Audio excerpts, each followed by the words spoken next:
Hello दोस्तों, नमस्कार। दोस्तों, दुनिया का सबसे पावरफुल ऑयल कार्टेल ओपेक यानी organisation of the petroleum exporting countries में अब धीरे धीरे क्रैक होना शुरू हो गया है। इस बार कोई छोटा देश नहीं बल्कि मिडिल ईस्ट का एक सबसे रिच और स्ट्रेटेजिक प्लेयर, जी हाँ, with effect from 1 May 2026 United Arab Emirate इस अलायंस से बाहर निकल जाएगा। ये सिर्फ एक एग्जिट नहीं है, ये ग्लोबल एनर्जी सिस्टम में एक बड़ा शिफ्ट है। ये आने वाले समय की ऑयल पॉलिटिक्स को रीडिफाइन करने वाला मोमेंट है। और इस पूरी कहानी में एक देश क्वाइटली अपनी पोजीशन मजबूत कर रहा है, जी हाँ, भारत।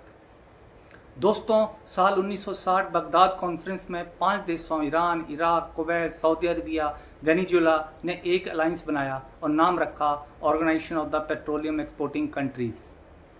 उस समय global oil market western companies के कंट्रोल में था, जिन्हें सेवन सिस्टर कहा जाता था। ये कंपनीज थी एंग्लो पर्शियन ऑयल कंपनी, जिसे आज बीपी कहा जाता है, रॉयल डच शेल, एक्सॉन और मोबिल, जो आज एक्सॉन मोबिल है, शेवरॉन, टेक्सको और गल्फ ऑयल। ये कंपनीज मिलकर दुनिया के लगभग 80 से 85% ऑयल प्रोडक्शन को कंट्रोल करती थी। ओपेक का मिशन साफ था, जो ऑयल प्रोड्यूसर कंट्री हैं उनको पावर देना, प्राइसेस कंट्रोल करना और ग्लोबल सप्लाई मैनेज करना।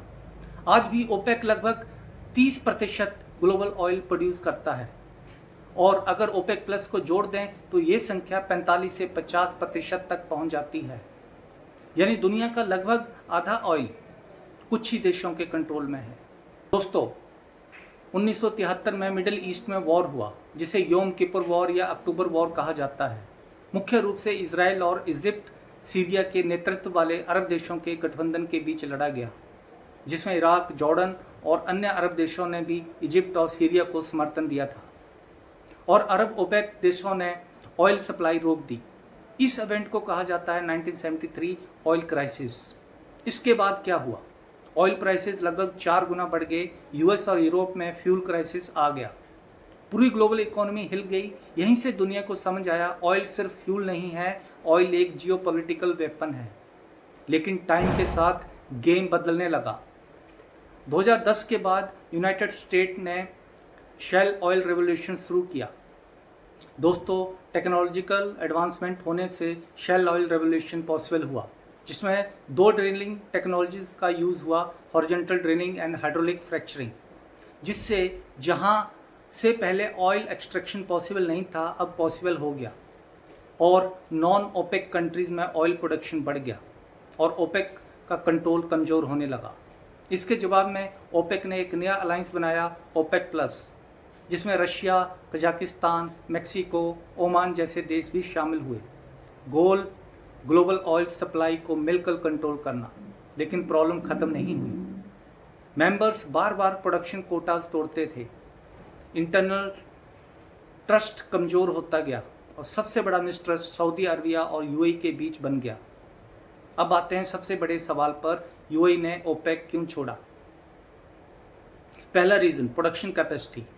यूएई ने लगभग 150 बिलियन डॉलर से ज़्यादा इन्वेस्ट किया अपनी ऑयल प्रोडक्शन बढ़ाने में। आज उसकी कैपेसिटी लगभग 4.8 से 5 मिलियन बैरल पर डे है, लेकिन ओपेक कोटा उसे सिर्फ 3.5 मिलियन बैरल पर डे तक रिस्ट्रिक्ट करता है। यानी वो ज़्यादा प्रोड्यूस कर सकता है, लेकिन बेच कम रहा था। यूएई का साफ मैसेज है, अगर फ्यूचर में ऑयल डिमांड घटने वाली है तो अभी मैक्सिमाइज करो। दूसरा रीज़न, सऊदी अरबिया के साथ tension. Saudi Arabia high oil prices चाहता है, क्योंकि उसकी इकोनॉमी ऑयल रेवेन्यू पर हैवली डिपेंड है। लेकिन यूएई हाई प्रोडक्शन चाहता है, मार्केट शेयर बढ़ाना चाहता है। यानी दोनों की स्ट्रेटजी अलग है, और यही कॉन्फ्लिक्ट की जड़ है। तीसरा reason, strategic autonomy. Straight of Hormuz, जहाँ से दुनिया का लगभग 20% ऑयल गुजरता है, वह रीजन आज सबसे सेंसिटिव और रिस्की जोन बन चुका है जियोपॉलिटिकल टेंशन के लिए। शिपिंग रिस्क, इंश्योरेंस कॉस्ट, सब कुछ बढ़ रहा है। यूएई अब किसी कार्टेल के रूल में बंद कर नहीं रहना चाहता। वो चाहता है फ्लेक्सिबिलिटी, इंडिपेंडेंट और डायरेक्ट ग्लोबल डील्स। अब एक इम्पॉर्टेंट जियोपॉलिटिकल एंगल समझते हैं। इंडिया के ओपेक के साथ रिलेशन ऑर्गेनाइजेशन लेवल पर अच्छे रहे हैं, even during war with Pakistan. Organisation of the petroleum exporting countries ने कभी भी इंडिया पाकिस्तान कॉन्फ्लिक्ट्स या कश्मीर इशू पर कोई ऑफिशियल स्टांस नहीं लिया। कश्मीर जैसे मुद्दे ज़्यादातर उठाए गए ऑर्गेनाइजेशन ऑफ इस्लामिक कोऑपरेशन जैसे प्लेटफॉर्म पर, ओपेक पर नहीं। हाँ, कुछ इंडिविजुअल देशों के पॉलिटिकल स्टेटमेंट्स पाकिस्तान के करीब लगे होंगे, लेकिन वो ओपेक की पॉलिसी नहीं थी, वो बायलैटरल पॉलिटिक्स थी। और आज रियलिटी पूरी तरह से बदल चुकी है। आज वही मिडिल ईस्ट कंट्रीज़ इंडिया को एक मैसिव इकोनॉमिक पार्टनर के रूप में देखती है। इंडिया आज दुनिया का तीसरा सबसे बड़ा ऑयल इंपोर्टर है और अपनी ज़रूरत का लगभग 85 से 90% ऑयल इंपोर्ट करता है।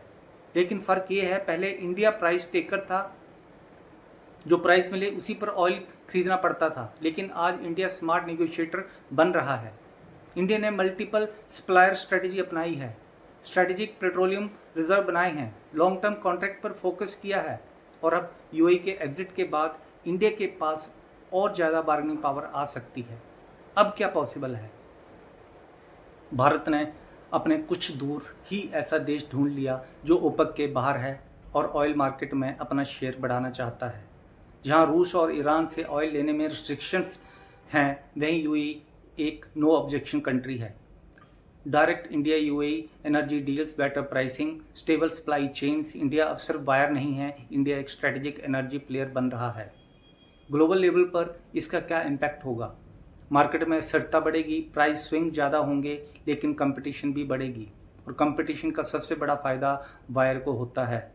यानी इंडिया जैसे देशों को 21st सेंचुरी का सबसे बड़ा रूल है एनर्जी इक्वल्स पावर। जो एनर्जी कंट्रोल करेगा वही ग्लोबल पॉलिटिक्स को इन्फ्लुएंस करेगा। आज दुनिया में अलायंस बदल रहे हैं, कार्टेल कमज़ोर हो रहे हैं, पावर शिफ्ट हो रहा है, लेकिन इंडिया क्वाइटली अपनी स्ट्रेटजी एग्जीक्यूट कर रहा है। जब दुनिया के सबसे बड़े कार्टेल टूटते हैं तो क्योस नहीं आता, नए लीडर पैदा होते हैं। और इस बार भारत सिर्फ स्पेक्टेटर नहीं है, भारत गेम बदल रहा है। दोस्तों, अगर ये वीडियो आपको पसंद आए, वीडियो को लाइक करें, शेयर करें और चैनल को सब्सक्राइब करें। Thank you very much. जय हिंद।